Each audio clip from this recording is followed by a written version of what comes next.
Du coup, j'avais posé une première question sur savoir si tout ce qui était anorexie et boulimie faisait partie du versant obsessionnel.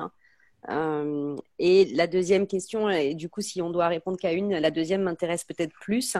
J'ai bien aimé l'approche, enfin, en tous les cas, les éléments que vous avez donnés sur la phobie en parlant de poser la question de savoir comment elle évite la personne, que font les autres, et puis surtout cette analyse de dire souvent c'est qu'elle a les yeux tournés à l'intérieur d'elle-même et donc on va l'amener à regarder l'extérieur. Et du coup, j'ai envie d'avoir les mêmes idées sur cette notion de contrôle, en fait, si on est dans l'obsession. Euh, Comment ça s'analyse en termes relationnels? Est-ce que la personne est trop focalisée sur un sujet extérieur? Enfin, je ne sais pas. Elle est tout à fait focalisée, au contraire du phobique, sur ce qui se passe à l'extérieur.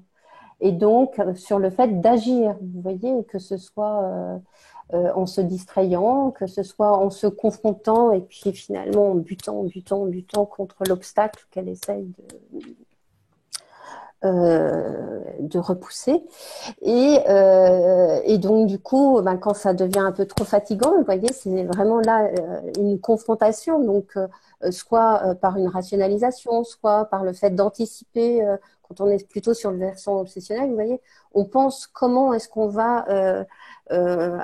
va se débrouiller en fait. Hein. Donc, on est en général beaucoup moins soucieux d'avoir l'aide des autres, hein, mais on va beaucoup réfléchir.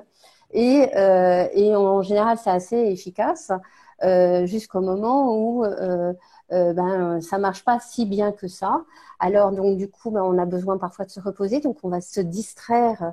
On va se mettre à regarder des séries. Vous voyez, on va se distraire, en fait, de cette crainte qu'on a de perdre le contrôle. Et donc, c'est des personnes qu'il va falloir ramener sur un peu plus sur des sensations.